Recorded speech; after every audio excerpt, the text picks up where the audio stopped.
Olá pessoal, tudo bem com vocês? Sejam bem-vindos a mais um canal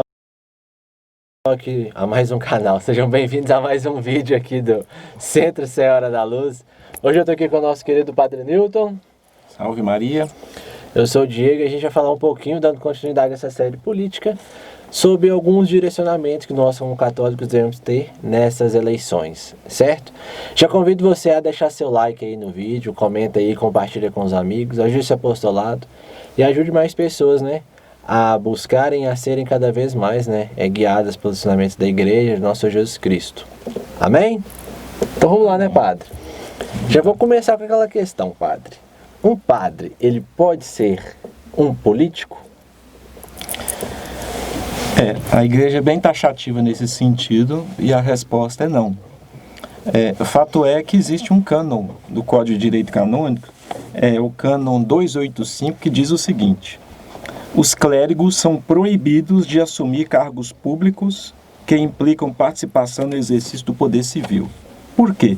Para não dividir a comunidade, porque aquilo que a igreja traz como doutrina social não está ligado a um partido, a um sistema político, não. Está ligado a uma outra ordem de coisas, né? A natureza da sociedade para a igreja hoje é totalmente diferente da natureza para a sociedade em todos os partidos políticos e em todos os sistemas que existem. Então, nesse sentido, não. Isso vai dividir a comunidade, que para se candidatar-se, o padre vai entrar em determinado partido. Ao entrar em determinado partido, ele vai imediatamente assumir todo o estatuto daquele partido. Então, nesse sentido, não, né? O próprio cânon já nos proíbe disso. E o padre que faz tal coisa, ele recebe sanções do bispo, não pode usar o nome de padre, é suspenso de ordem e por aí. Mas o padre, né, pode, né, sempre, né, instruir o povo, às vezes ir numa casa legislativa e defender a fé. O nosso papel é, se dentro da tradição cristã católica, né, apostólica romana, é instruir, conduzir, levar reflexões sobre a natureza do ser humano, das suas necessidades, do seu sentido, o que seria uma vida política para o bem comum das pessoas, nem por lucro, fugir daquela visão econômica, né, que é o dinheiro que media tudo. Então, nesse sentido, nosso papel é orientar, né? Certo. E padre, como que o magistério, né, da nossa igreja encara essas questões políticas, quais direcionamentos ele dá? A igreja defende alguma ideologia política, algum posicionamento político? Como é que é essa questão?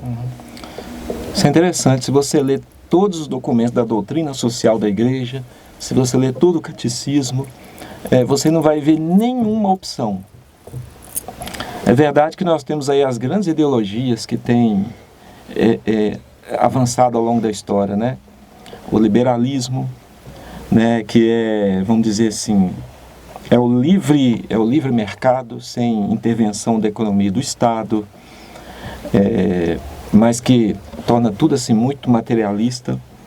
Nós temos também o socialismo, inspirado lá em Karl Marx, né, que o liberalismo iria gerar tal opressão no grupo das pessoas, dos trabalhadores, que naturalmente eles iriam se revoltar. Essa revolta não aconteceu. Então o marxismo se tornou, vamos dizer, o neomarxismo com duas tendências. A primeira delas, o leninismo, que é tomar forças armadas por guerra, né? A peso de armas, como já aconteceu na Revolução Russa, etc. E há também a guerra cultural, onde eu não vou usar essas armas, mas outras, né? A cultura, filmes, músicas, através das escolas, eu vou infiltrando essas ideias, né? A igreja não é a favor de nenhum desses grupos, nem o capitalismo, nem o socialismo. Para ela, o erro está nos dois. Em que sentido? De considerar tudo em torno da economia. Então a igreja pensa numa outra ordem de coisas. Como eu disse, a natureza da sociedade para a igreja está em torno da família. E é justamente algo que está sendo muito massacrado em troco de lucro, né? Então, nesse sentido, não. É interessante, por exemplo, o Catecismo da Igreja Católica, parágrafo 2423, olha o que ele diz: todo sistema segundo o qual as relações sociais seriam inteiramente determinadas pelos fatores econômicos é contrário à natureza da pessoa humana e de seus atos.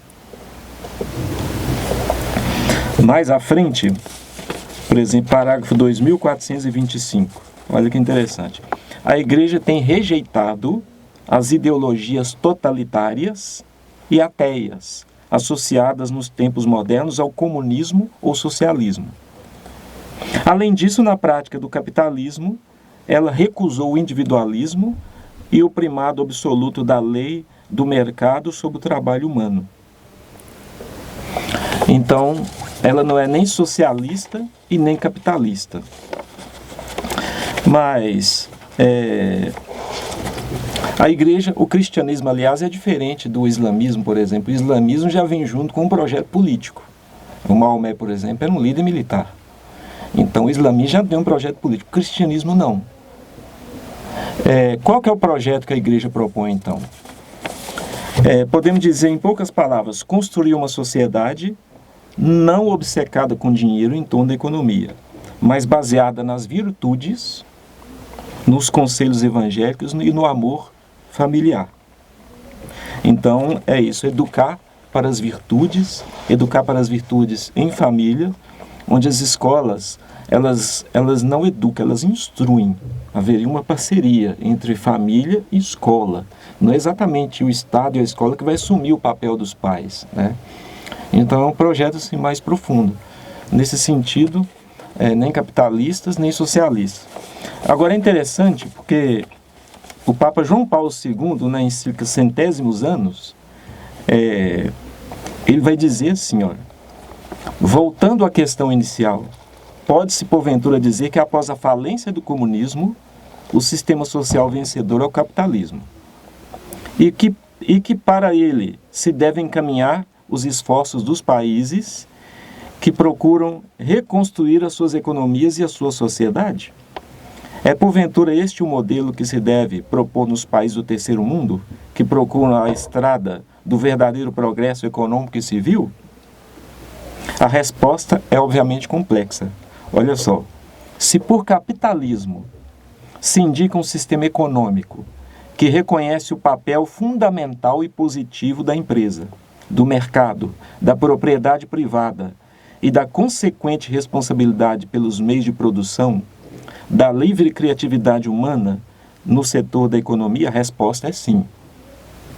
Agora, se por capitalismo se entende um sistema onde a liberdade no setor da economia não está enquadrada num sólido contexto jurídico que a coloque ao serviço da liberdade humana integral e a considere como uma particular dimensão desta liberdade, cujo centro seja ético e religioso, então a resposta é sem dúvida não. Quer dizer, contra o socialismo, a Igreja é declaradamente contra. No capitalismo, ela se opõe a algumas dimensões, como foi dito, mas em si, a Igreja não está polarizada em nenhum desses dois lados, né? Ela propõe um projeto centrado em torno da família, da virtude, da educação e do Evangelho. Por isso, ela orienta, ela aponta um caminho à direção, né? Certo. E esse sistema, né, que o padre citou, né, dentro da Igreja, ele é chamado de distributismo, né? E ele é né, muitos aí nunca viram falar, né, muitas vezes nem sabem o que é isso, mas é o que a Igreja tem, né? E é o que parece e o que se aproxima mais dos conselhos evangélicos, né? Interessante notar também o que o padre falou, que muitas vezes a galera pode se perguntar, mas padre, nós somos um país, né, que somos católicos, mas não temos nenhum partido católico. Então como que eu vou me filiar, né? Então a resposta seria aquele do mal menor, né? Aquele partido que não ofereça tantos riscos, né, à nossa fé. Porém, muito te é necessário, aqueles que querem se candidatar, né, a que nesse partido não se subestimem a algum tipo, né, de regimento estatutário que fira a nossa fé e tentar mudar ele. Ou então, nós, né, também criarmos uma força, né, política para criarmos esse partido, né, católico que defende mesmo a Igreja no âmbito político, né? E por que também é interessante que a Igreja não se envolve dentro dessas questões políticas? Por quê?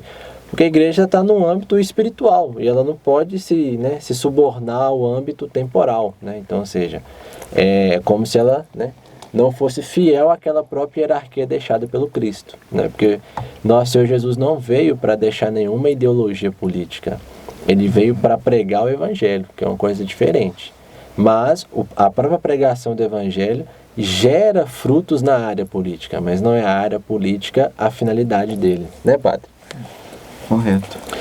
Se vocês tiverem alguma dúvida, queiram mandar mais alguma coisa e tudo, né? Podem escrever nos comentários aí, que durante a série, né, a gente vai tentar procurar e responder alguns questionamentos de vocês. Correto? E aquela outra coisa também, né, padre, né? Tava me esquecendo já, que é aquela questão. Nós temos modelos políticos para a gente seguir? Atualmente temos. Uma delas é a deputada Cristo Nieto, né, padre, que está aí. Verdade. Mas tem muitos santos que também foram políticos. São Thomas More, você tem o Beato Anacleto, né, os santos da Guerra Cristeira. Você tem também São José Maria Escrivá falando muito da atuação no âmbito político ali. Né, você tem o rei Luís XIV, tem o Beato Carlo, né, que ele foi o imperador do Império Austro-Húngaro. Então, assim, a igreja sempre tem modelo e exemplos de pessoas, né, que souberam. Tem também fora da igreja alguns exemplos, não são católicos, mas se aproximaram e muito daquilo que a gente entende como, né, fé católica, né.